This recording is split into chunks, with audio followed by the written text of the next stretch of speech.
Que saúde com a paz, Senhor. Amém. Agradecido seja o nome do Senhor Deus por esta oportunidade rica de estar na noite deste dia aqui, em especial por esta festa tão bela, onde o Senhor Jesus está, alguma coisa acontece.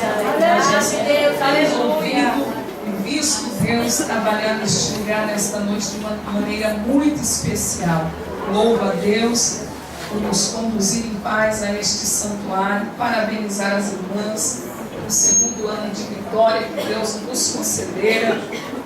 Eu louvo a Deus pela vida do pastor José Geraldo e a sua digna esposa, a irmã Eliane, diaconisa irmã Eliane, que nos conhecemos. Deus prepara pessoas para colocar em nosso caminho para se tornar amigos, e eu já os considero assim, meus amigos. Deus abençoe pela receptividade à minha pessoa.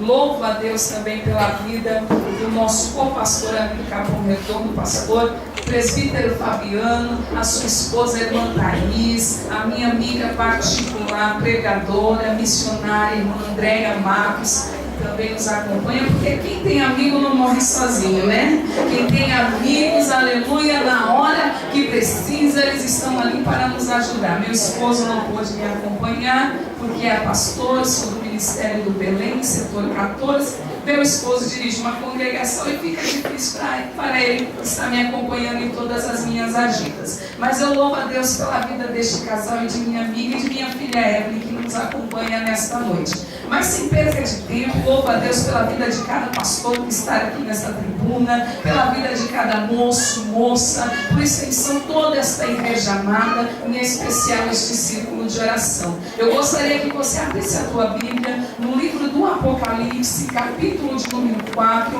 O tema que as irmãs escolheram é Salmo 66, que nos diz o seguinte: passamos pelo fogo e pela água, mas o Senhor nos trouxe a um lugar de abundância. A igreja está passando pelo fogo, está passando pela água, mas existe um lugar de abundância nos aguardando, e a qualquer momento nós chegaremos neste lugar. Apocalipse, capítulo de número 4. Aleluia, a partir do versículo de número 1, que nos diz assim: depois destas coisas olhei, e eis que estava uma porta aberta no céu, e a primeira voz que como de trombeta ouvira falar comigo e disse: sobe aqui e mostrar-te-ei as coisas que depois destas devem acontecer. E fui arrebatado em espírito, e eis que um trono estava posto no céu, e um assentado sobre o trono. E o que estava sentado era na semelhança, na aparência, a pedra de jaspe e de sardônio.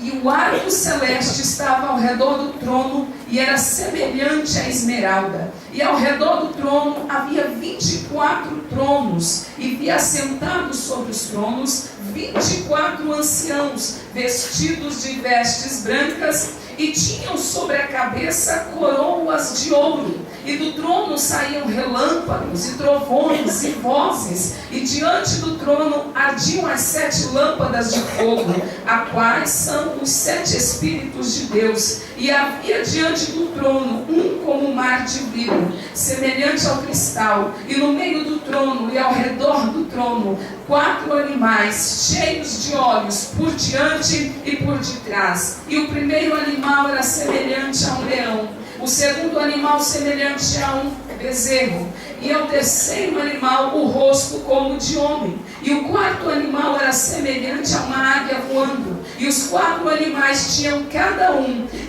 respectivamente 6 asas, e ao redor e por dentro estavam cheios de olhos, e não descansam nem de dia e nem de noite, dizendo: Santo, Santo, Santo é o Senhor Deus, o Todo-Poderoso, que era, que é e que há de vir. E quando os animais davam glória e ações de graças ao que está sentado sobre o trono e ao que vive para sempre, os 24 anciãos prostram-se diante do que está sentado sobre o trono e adoram o que vive para todo sempre, e lançam as suas coroas diante do trono, dizendo: digno és, Senhor, de receber glória, de receber honra e poder, porque tu criaste todas as coisas e por tua vontade foram criadas. Amém?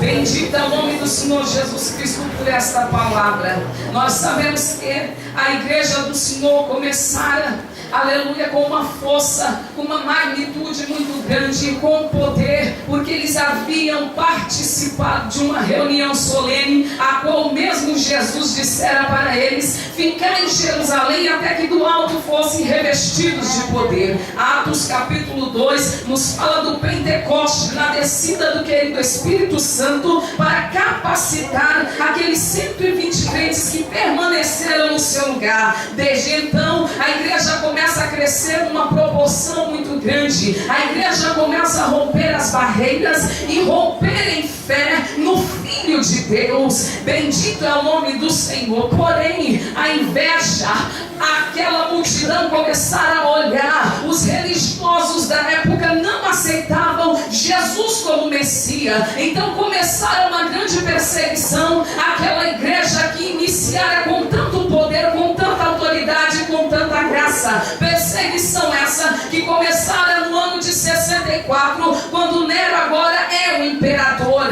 Num ato de loucura, num ato impensado, ele incendeia Roma, e por um espaço de 9 dias ele estará ali vendo Roma pegar fogo. Ele incendeia Roma, ele mata a sua mãe. Porém, Tácito, o historiador pagão, diz que para pôr termo, para pôr fim a um boato que culpar alguém deste crime, Nero cai em si e começa a dizer que a culpa era de um povo chamado cristãos. Então ele não assumiu a culpa e jogou a culpa e atribuiu àquele povo que ninguém conseguia deter. Passavam pelo fogo, passavam pela água, mas sempre louvavam o nome do seu Deus. Aleluia! A perseguição fora tão grande que nessa mesma época o apóstolo Paulo, em 2 Timóteo capítulo 4 versículo 7 a seguir, começa a escrever a Timóteo dizendo: vem depressa, Timóteo, porque estou sendo oferecido como sacrifício. Eu estou sendo oferecido como sacrifício de libação. Traz contigo a minha capa que deixei em Troade, traz contigo os livros, traz contigo os pergaminhos e vem depressa, porque quem eu achei que era meu amigo, Demas me desamparou, amando o presente século. Tito foi para a Galácia, oh meu Deus do céu, e Demas, Tito, todos me abandonaram, porém só um está comigo, que é Lucas. Mas eu tenho certeza de uma coisa: combati o bom combate, acabei a carreira, mas guardei a fé no Filho de Deus.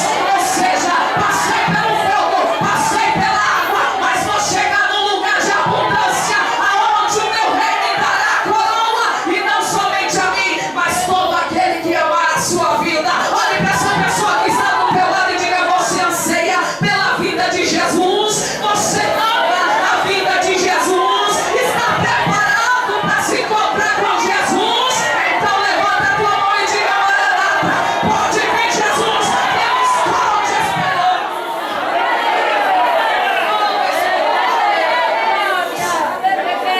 Aleluia! A igreja vai sofrendo uma grande perseguição.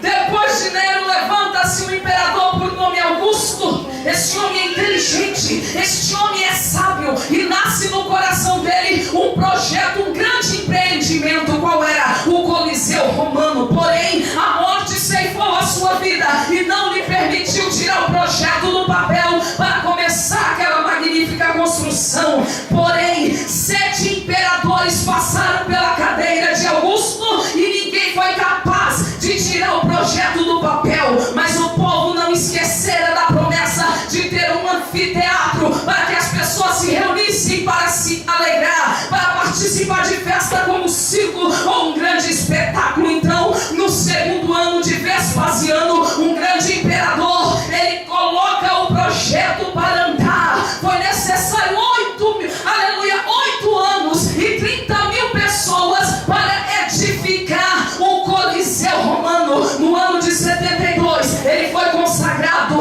à honra e foi apresentado no ano de 80 ao chama a atenção da